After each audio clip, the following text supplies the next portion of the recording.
나무 전체를 보면은 그냥 모양목으로 볼 수가 있는데 일반적으로 우리 이런 나무를 촛대목이라고도 합니다. 어떻게 보면은 악어처럼 생겼고 어떻게 보면은 용이 하늘로 승천하는 그런 형태를 띠고 있습니다. 설사를 5년 동안 저번에 제작을 해가지고 이런 수행이 나왔어요. 위로 가면 갈수록 하늘이 지는 이 형상 작품 중에 깨어납니다.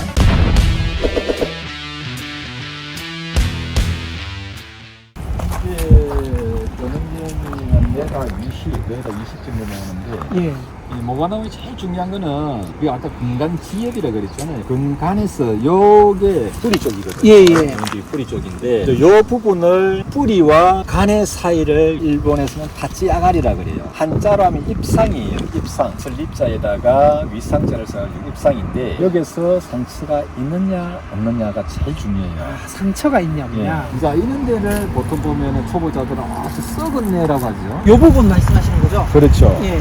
이런 부분은 심지어가 이렇게 죽어도 생명을 다하는 데는 우리 몇 대 손이 거쳐야 이게 나무가 생명을 다할 거예요. 그래서 전혀 상관이 없어요. 상관이 없다. 네. 근데 이제 중요한 거는 예. 요런 부위에 이제 죽으면 이게 타 올라가요. 타서 죽어요. 말라가지고. 아래쪽이. 예. 이런 걸 잘 봐야 돼요.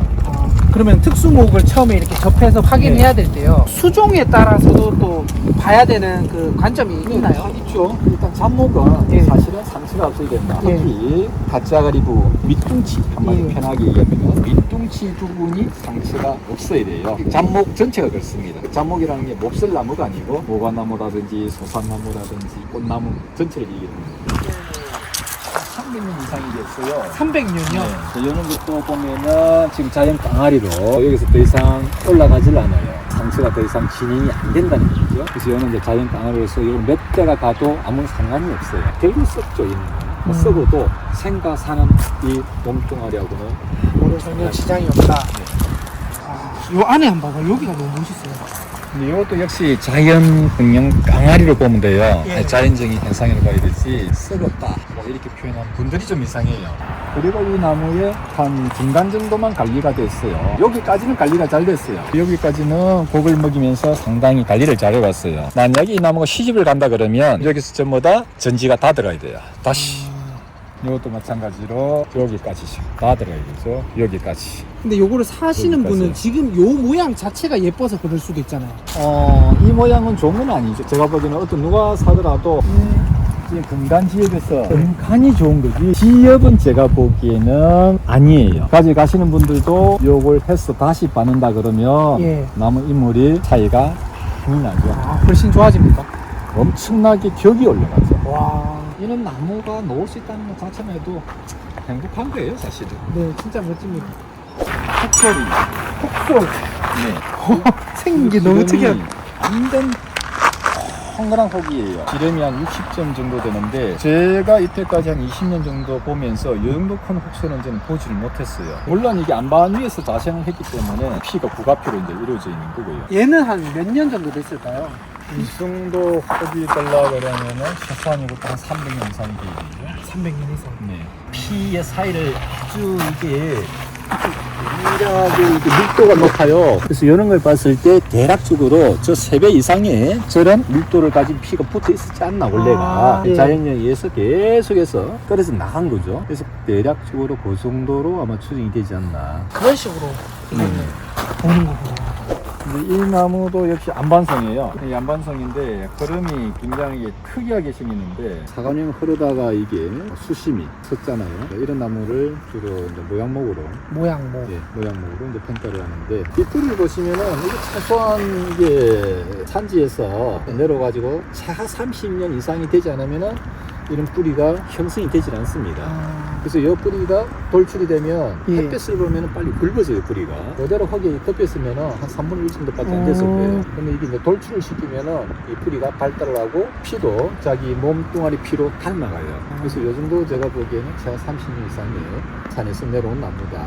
그 두 개 다 역시 안반성이에요. 안반성이지만은 피가 다 달라요. 그리고 가지는 걸 보면 최하 30년 이상 관리를 했다. 설사를 하지 않으면 이는 단들의 구도가 놓이질 않죠. 이것도 그렇고 옆에 것도 그렇고 진짜 이것도 모양이 그림 같네.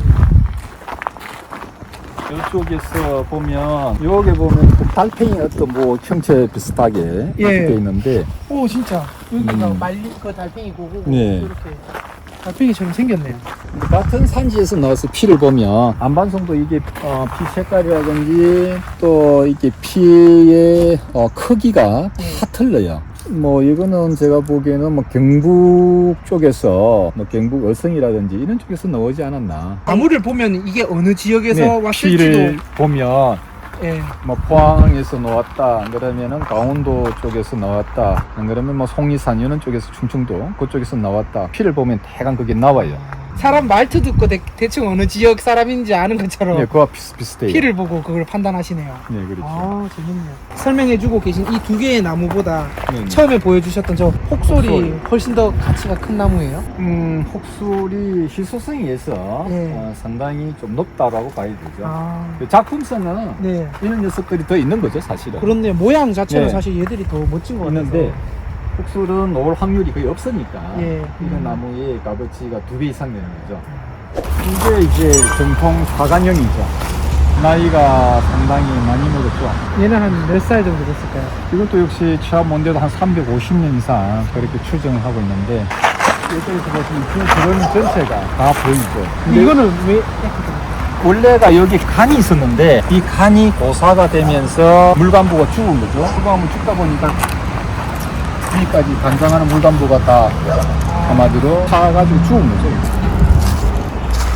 이 부분이 굉장하게 재미가 있는데 거의 이런 홍송피 이런 거는 거의 그런 유전자가 있어요. 이렇게 홍송이 되는 피가 굉장히 뱀피처럼 가늘어지게 비늘처럼 그런 유전자를 타고나야 돼요. 이 정도 되려고 그러면. 처음 어릴 때부터 이런 건 아니고 크면 클수록 더 붉은 빛을 띠는 건가요? 그렇죠. 어릴 때도 유전자가 가지고 있지만 홍피성을 띈 것도 여러 종류인데 제가 보기에는 이 정도의 홍피성을 띈 유전자가 보통 한 30년 정도 되면 붉어져요. 위가.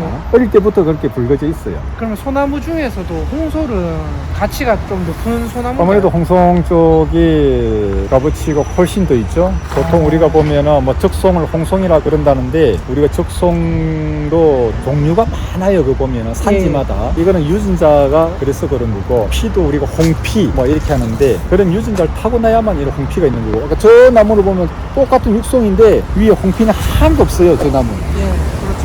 상관없더라고요. 자체가 없어요. 예. 그래서 이거는 유전자가 그렇게 다르다. 타고났기 때문에 이런 홍피가 있는 거지. 어떤 분들은 세월이 많이 지나면 이렇게 되지 않느냐. 세월이 만물이 지나도 저렇게 밖에 되지 않아요. 나무 팡이대.